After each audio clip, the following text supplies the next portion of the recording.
This is my second channel. It currently has 1 subscriber. And this is really my first video on this channel. My main channel is closing in on 1,000 subscribers, which is the last hurdle I need to pass before becoming a full YouTube partner again. And as I look at returning to full partnership with YouTube, a feat I once thought near impossible, I'm also reflecting on the last decade of YouTube participation in my own life. So this is going to be a rambling video, but I'm kind of in reflection mode. The oldest video on my main channel is from 2009. It's unlisted. The oldest public video is a 9/11 tribute that I did on the 10th anniversary, so September of 2011. That video has a whopping 227 views. Now the next oldest video is from 2012, and that has 44,700 views because it's useful.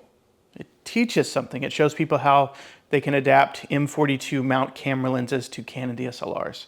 And this video was put out before the mirrorless cameras were really a thing. So I've been posting on YouTube since 2009, 17 years. I remember when the resolution was terrible and the horrible compression, and things have gotten so much better. They look and sound so much better. When I was writing and directing a show, it was intended to be a web series. So I ended up partnering with a YouTube network. I don't know if you remember those, the multi-channel networks. I came into that relationship toward the end of their existence, so by the time I was on the network, YouTube was already shifting away from them. Because I was on a network, I was a partner. They signed both my show channel and my personal channel.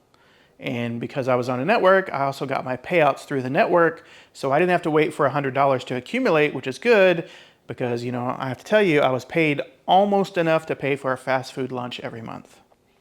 Even when my show ended, my channel still paid out a little bit of money. But of course, I wasn't doing it for the money, obviously. I was showing people things that I learned. It might be a little bit narcissistic to think that I had something to teach people, but most of the comments I got were very thankful for my videos. I was having fun doing things I liked and helping people. And this was good for YouTube. My content was good for YouTube. I didn't post often, but it was helpful content. And eventually the network stopped existing, but I still remained a partner. Now I stopped getting paid because of the amount of money you need before you get a payout, but I was still considered a partner. And then in 2018, there was a conflict between advertisers, YouTube, and big YouTubers who posted stuff advertisers didn't like. That had nothing to do with my content. But YouTube changed the YPP membership criteria, the YouTube Partner Program membership criteria, and they essentially kicked out all casual creators, of which I was one. Now, I had a lot to say about that back then. I even made a video expressing my frustration about the breakup. 65 people saw that video. So, okay, not a partner, but at least the ads were gone for my videos. Now, I was in the middle of crowdfunding for a documentary, and I just kept making content that I wanted when I wanted. YouTube was still the second largest search engine on Earth, owned by the largest search engine on Earth. It was the place to post if you wanted the chance for the most people to see your video. I was annoyed because I thought, and still think, that casual creators can make good and valuable contributions to the YouTube community, and frankly to the company. Creators create, YouTube hosts, and the content created drew the audience to the platform, which allowed them to stay in business. We were valuable to them. A few months later, I decided to stop trying to post anything on YouTube at all. I actually deleted a few videos. I left up the most helpful ones, partially because they were helpful. And frankly, if I'm being honest, it was kind of cool to see videos with tens of thousands of views. There were so many people posting about tech gear, and I was not better than many of them. And YouTube obviously didn't value my content.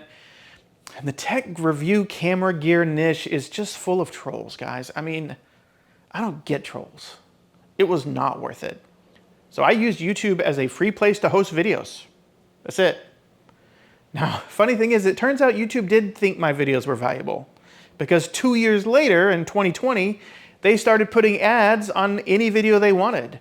And of course, videos that people liked, like the ones that people thought were helpful from my channel, were often the ones that got advertising. Now that's common now, like all sorts of streaming platforms are running ads all over the place. But at the time, I was pretty mad about it. I mean, in 2018, my content was not worthy of advertising and partnership. But in 2020, my content was worth advertising on, but not worth sending a share of the revenue with me. Like, why would they want to share that revenue with a casual creator It was really disheartening. I might still be a little salty about it. So my show was a failure, both as a web series and in other ways. I eventually deleted all of that content. My channel was a failure. I had no desire to make more videos. I posted infrequently, and I used YouTube basically as a host for my video reel content. Meanwhile, like many folks today, I've been working on the side hustles. My family jokes about how many jobs I seem to have. In addition to my real job, I've been doing freelance video work forever. I call myself a part-time filmmaker, making passion projects as I have interest and time. A few years ago, I started teaching as an adjunct professor. I tried self-publishing journals through Amazon. I was actually watching a video recently about Gen X, and it mentioned that our generation always runs side hustles. And I kind of think that's true.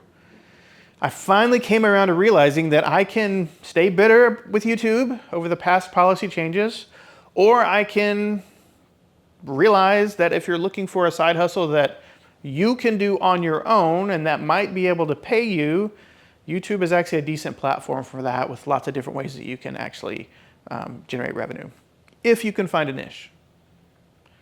Now, I thought quite a bit about what I could make. Obviously, I didn't want to do tech reviews and stuff like that. That wasn't going to work. I actually started a history channel, but while I was interested in the content that I was posting, I just didn't have the time to travel to places and do the work. So I deleted that channel. In the end, I never intended to start a solar power channel. It's a long story how I got into it, but I just kind of rolled into it, rolled with the opportunities as they came along.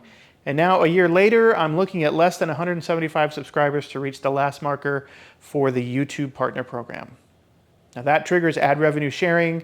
I've started doing Amazon affiliate links and using the link program they have. So I'm building a side hustle that is 100% executed by me, not relying on other people hiring me, using tools that are available to anyone. So yeah, I'm still not happy about YouTube in some respects. And there's some things about the algorithm that still boggle my mind. But it is a platform which will allow me to create another side hustle. And I do enjoy making the videos. I like solar, it's fun and it's a useful hobby. I like making videos in general. I'm truly blessed to get to do what I like. And I like teaching stuff. And since I have this channel, well, I'm going to keep doing that over on my solar channel, but this channel is where you're going to get content that doesn't fit into that niche. And, you know, maybe it'll work, maybe it doesn't, but I can just post because I want to.